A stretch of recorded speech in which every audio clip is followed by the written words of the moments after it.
kõigepealt ma saan aru, et siis konverentsi eesmärk on leida vastus sellele küsimusele 1 aasta pärast tänasest päevast, kuna seal all on kuupäev 15.09.2015. Loodan, et siis on pilt selgem, kui ta täna on. Aga annan teile tagasiside, siis nagu mina või peegeldan tagasi, nagu ma kuulsin sellise piiratud Kaitseministeeriumi ametniku mõistus, nagu ma täna seda siin kuulsin. See on minu isiklik arvamus, mida ma siin räägin, ma olen küll täna kantsleri kohustes, aga see on puhtalt minu isiklik, mitte Kaitseministeeriumi arvamus. Ma esmalt üldiselt järgin seda sama liini, kuidas see asi meil siin lahti rullus ja hiljem peatun paari konkreetse punkti pealt, kus mul mõtted olid. Kõigepealt see strateegiline kontekst, kus me praegu oleme, Erki alustas siin, et tuleb mõelda mõeldamatule, et 8 kuud tagasi ei osanud keegi meist arvata, et mis Ukrainas juhtub, lastakse lennuk alla, et röövitakse relvastatud isikud, meie naaberriigi relvastatud teenistujad röövivad meie territooriumilt meie riigi ametniku, et seda tuleb mõelda mõeldamatule. Samamoodi meie Läti kolleeg jätkas, et Putin ei tule siia Krimmi tegema. Ja millega me hiljem läksime edasi, et julgeolekukeskkond on väga keeruline, mitmemõõtmeline ja nii edasi. Seda kõike õpetatakse ka tänapäeva, no ma julgen rääkida ainult Ameerika koolidest, aga seda õpetataksegi tänapäeva strateegilistele juhtidele, näiteks USA sõjakoolides, et julgeolekukeskkond on muutunud nii hektiliseks, et sellist traditsioonilist külmasõjaegset lineaarset planeerimist ei ole alati võimalik või mõistlik teha. Mida meie peame siit õppima on see, et Putin on väga hea asümmeetrias, et sõjaline heidutus toimib, nagu ka meie Läti kolleeg siin ütles ja president Obama siin nädal aega tagasi kinnitas, et konventsionaalsed sõjaväed vastakuti ei ole tõenäoliselt meie peamine julgeoleku oht, aga Putini eesmärk ongi just panna kogu aeg meid kahtlema, kartma ja sellises asümmeetrilises lähenemises mõelda kogu aeg välja uusi asju, kuidas testida, kus see punane joon läheb, mis siis on, et Eesti ametnik piiri pealt 3 ametnikku kilomeeter piirist või lõpuks keegi Kadriorust, et kus see punane piir meil täpselt on, et me peame olema selleks valmis. Riigikaitse on väljunud puhtalt, nagu eelkõneleja siin lõpetas, et see ei ole puhtalt Kaitseministeeriumi asi. Jah, riigikaitse on pea kõikide riigiasutuste ja ka erasektori ja juba ka indiviidide asi oma vaatenurgast. Siiamaani, ma vabandan, kui ma nüüd kellelegi liiga teen, jällegi see mu isiklik arvamus on peamiselt riigikaitsega tegelenud Kaitse- ja Siseministeerium, mingis ulatuses ka Välisministeerium ja Riigikantselei. Et see peab muutuma riigikaitseseadustes. Jah, ma olen juhtinud sellist projekti nagu uue riigikaitseseaduse koostamine. Selle raames olema väga palju kokku puutunud sellega, kui me läheme mõne riigiasutuse juurde, siis nemad esimesena küsivad, et öelge meile, mida me sõja ajal tegema peame. Me ütleme, et ei. Teil on ekspertiis, mis teie valitsemisalas toimub, teie peate välja mõtlema, kuidas te sõja ajal toimite või siis sellise hübriidsõja ajal, nagu me praegu näeme, kuidas me konfliktide ajal toimime. Et me saame ainult stsenaariumid anda koostöös Siseministeeriumiga näiteks. Ja no Riigikantselei rolli Andres juba käsitles, aga Riigikantselei roll peab siin kasvama ja siin ma vastan ära selle küsimuse koostööst, et kuidas parandada koostööd. Koostööst tead, sellest võib rääkida lõpmatult, lõpuks tuleb seda teha ja see paraku eeldabki, et on mõistlikud inimesed. Aga samas me tuleme erinevatest organisatsioonidest, erinevatest organisatsiooni kultuuridest, et meie eeldused, me saame, samad sõnad tähendavad meie jaoks erinevaid asju, et seetõttu see kokkusaamine, rääkimine, see nõuab aega, aga seda tuleb teha, et lihtsalt maha istuda ja pühendada aega sellele, et teisi veenda oma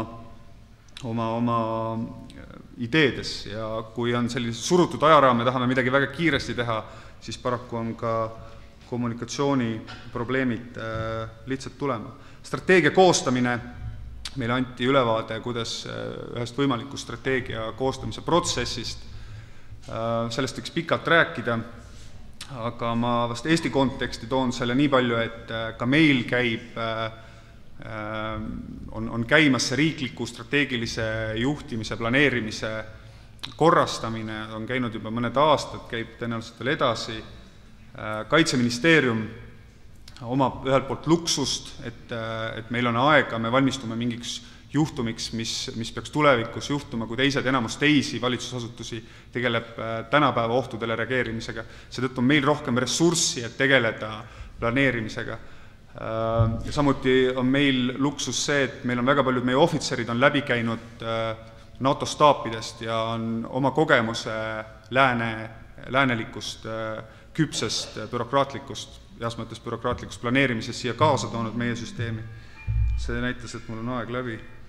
Nii, kiiresti tõmban siis otsa kokku, et ühesõnaga see töö käib, sellega tuleb vaeva näha, ma ei hakka siin mingeid lahendusi välja pakkuma, aga ka riigikaitseseaduse raames me üritame seda planeerimisprotsessi parandada, ühtlustada, aga see ei ole lihtne, sest ma, nagu juba ütlesin, organisatsiooni kultuurid on erinevad, oskusteave on erinevad, et see ühele joonele viia on väga keeruline.